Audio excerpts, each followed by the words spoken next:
Welcome back to Here with Goldberg. Today I'll be talking about millennials becoming boomers and the Wifejak meme. You might say it's an MS Paint cartoon, who cares? But the after effects, the collateral damage, the rage pill discussions, these are vessels of pure fascination. And I think it's worth a tad bit of our time.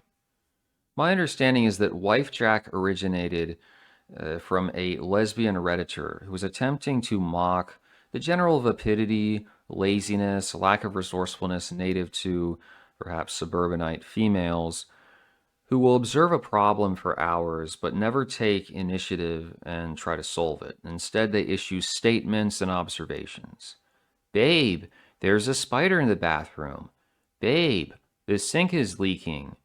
Babe, I haven't eaten all day and I have a migraine. So their goal is to nudge the male partner or spouse into a direction of addressing it. But as the hardcore red pillars point out, and I agree with them, she doesn't want to express gratitude. It's not, please do this, thank you. She wants to have the fantasy that you are just, on your own terms, choosing to go after it. Oh, I didn't tell you to do that. Perhaps she's afraid that you'll have a point keeping mentality, which is hilarious because all women point keep in relationships, whether they can see that fact or not. Plus, then she might have to put forward other obligations if you're doing things that she likes.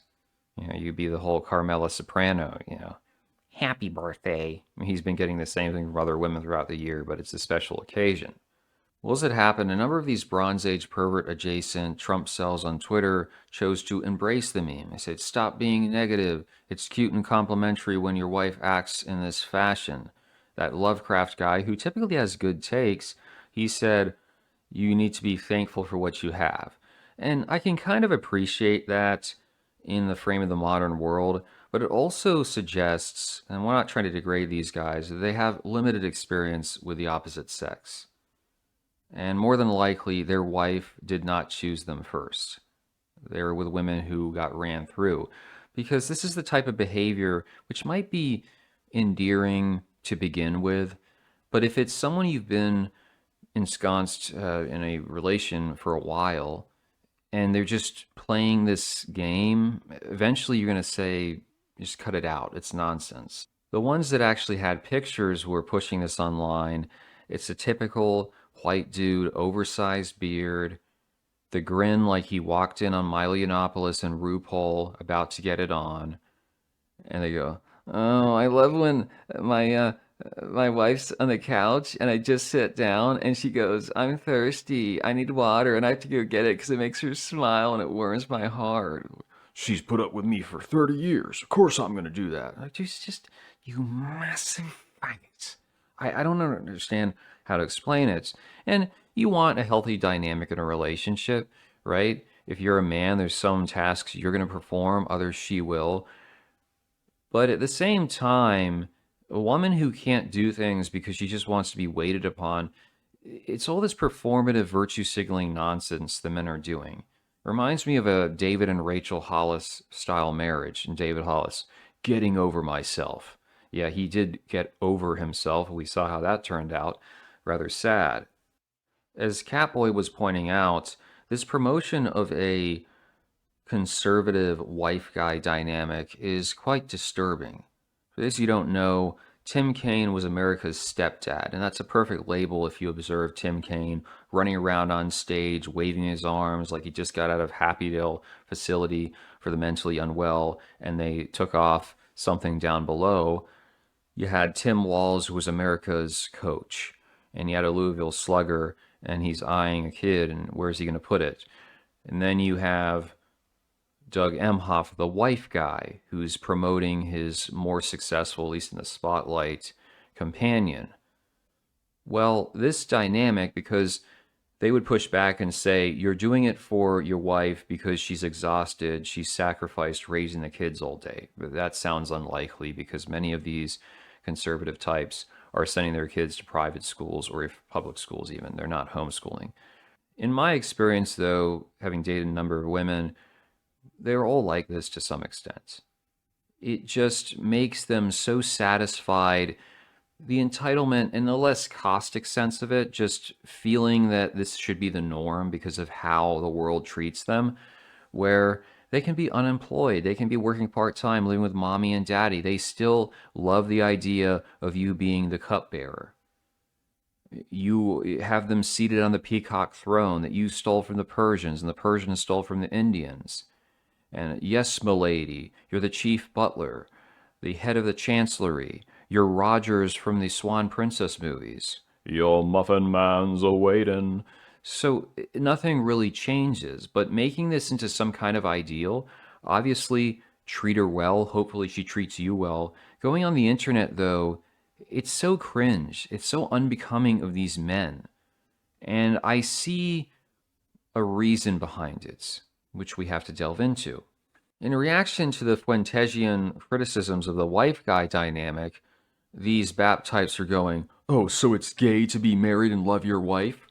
Yo, you're gay." Well, so what if Fuentes is gay? Does it change the validity of what he's saying? You think that being with a woman, paying her bills, doting after her means that you, what, are superior? Well, in their mind, perhaps.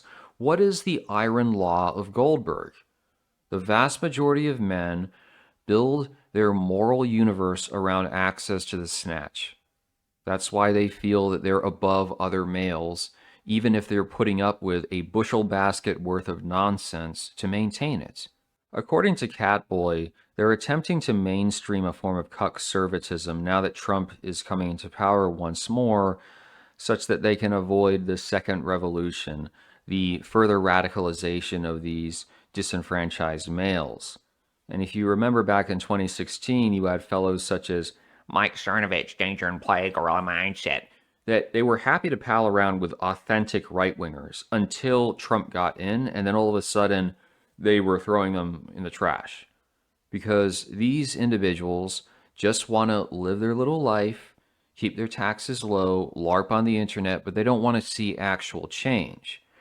They view themselves, these generally conservative millennials, maybe some of them are younger Gen X's, like the tail end, who, because Trump is back in power and they had some part in it, they are now the hegemonic ruling class. And they're going to, not a societal refounding, that's extreme, but a cultural refounding. So get your wife, be thankful, shut up, and enjoy MAGA, or the diluted version that is coming down the pipeline.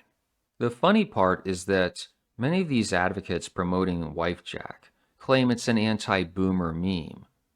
While the boomers are obsessed with gallows humor and hating their spouses, we are masculine men who love our wives. First of all, that's not true. Many boomers, if you talk to them, will say the same things as you are about the woman they're with. And perhaps they're more jaded, but a couple of things to consider.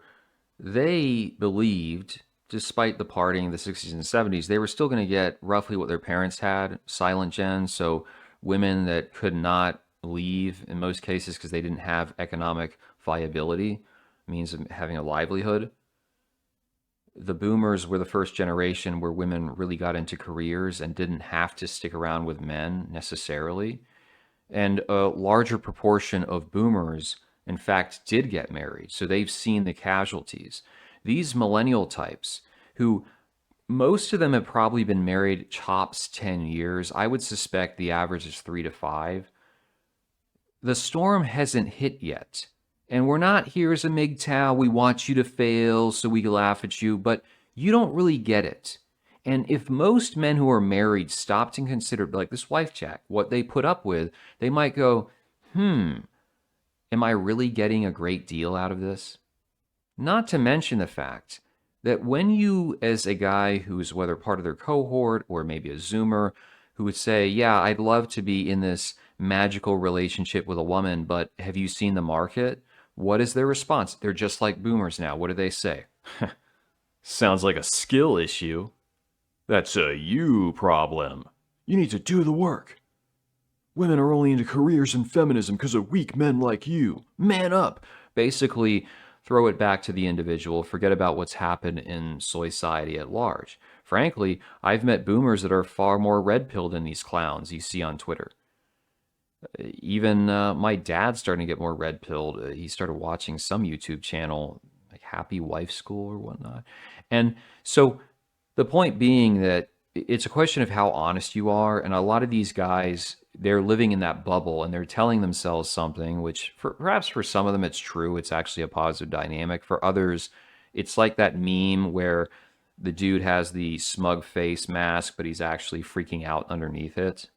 And let me just note, some people are claiming that Tradwife and Wifejak are essentially the same thing, which is just ludicrous. There is nothing traditional about living in the suburbs or maybe in the country and your husband is a remote IT worker making 200,000 a year, or he has some construction company and you're doing this waiting for him to kill a spider. None of this, okay? You go back to the homesteading era, you had your probably unwashed, unshaven wife was doing manual labor.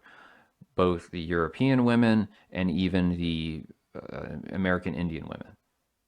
You can take my grandparents on the one side. They were both early silent gen, and they grew up in a country that had been the beneficiary of a pro democracy bombing campaign during World War II. So you have inflation, you have society destroyed. They lived a very traditional life. So she cooked almost everything from scratch. She had a garden. She raised rabbits. And when it came time to cook said rabbit, you take it by the hind legs, go out to the stone wall, wump, wump, wump, da da da da da. That's traditional, you might say. And she lived a pretty bad life. She was fairly unhappy. I think she might have even tried to off herself once. Her husband wasn't the most physically gentle person, and both of them actually died quite young by our standards. This is the truth about traditional living for many people. It's nasty, brutish, and short.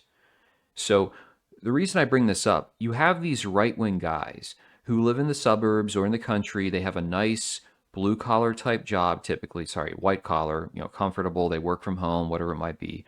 And they sit there because of consumer capitalism, because of America still being a relatively stable country, they can pull this off. They can do this nonsensical play acting on the internet. At the same time, many, if not all, are simping for Russia, for China, for BRICS, for anything that's anti American. So they leech off of the benefits of the country, but they don't want to actually be grateful for it. They'll be grateful for their little wife that sits there and doesn't have to get her hands dirty because I'm a man and I do that. You tell me what you think of it. One final point here.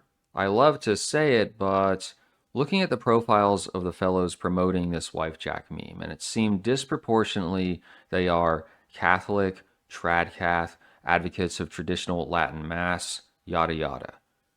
So Catholics lining up to screw young men over. Never heard that before. I'm just kidding. I will say, though, in my life, the Catholics I've come across of different stripes in terms of how left wing or right wing they are theologically, there's this moral superiority complex that because they're Catholic, they're better than everyone else. And oftentimes they've rediscovered what just so happens to be the predominant Christian sect of the last 2,000 years. But, oh, we need to pat you on the back for that. It was a very difficult journey. Even the women, the conservative Catholic women, they have that feminist strain. Oh, I'm the Catholic Church. It's a movement, brah. In the past, Catholics were accused of being loyal to the church above everything else, which is one reason why the Germans didn't like them. They saw it as fomenting internationalist allegiances. Not just Catholics, but many Christians get angry over that Table Talk book.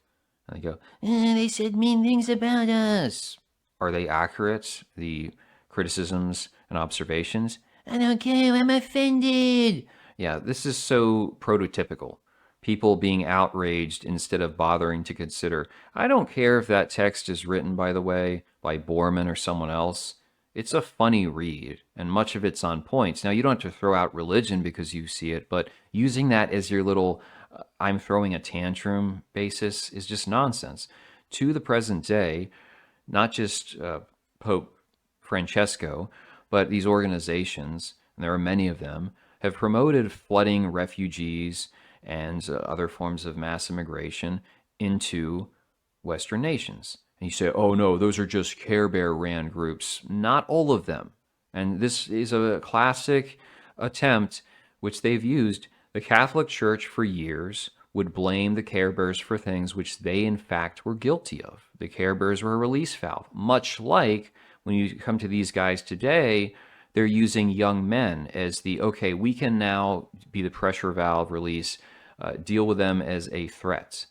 And that's what I see coming about, because you can do all these glib retorts, the condescension to young guys who are facing down this reality. What are they supposed to do? Well, they either go overseas, and you'll see plenty of these Catholics proudly declaring that they're reproducing with some jungle Asian on Twitter. They love that. And that's, look at the history of Catholicism. Look what they delivered unto the world. And you either do that or you stay in the US. And most of these guys, most of these Zoomers, the best they're going to be able to get is some blown out roasty who now is a Christian. If you think that's acceptable, it's fine. And there's a minority of people. I mean, I don't know how religious Catboy truly is. Other folks like Ken Cuccinelli, E. Michael Jones is kind of wishy-washy. He believes what Africans can learn Polish and become Catholic, and that means that they're Poles. It's just trying to point this out that we have the same dynamic. The guys, they get their little wife and they retreat into their cubbyhole, and now they just want their comfortable life and they screw other men. And that's what it comes down to. I don't even want to say it's strictly Catholic. I point this out because it's something I see a lot of. But let me know what you think about millennials who now are filling the roles of boomers and this particular meme.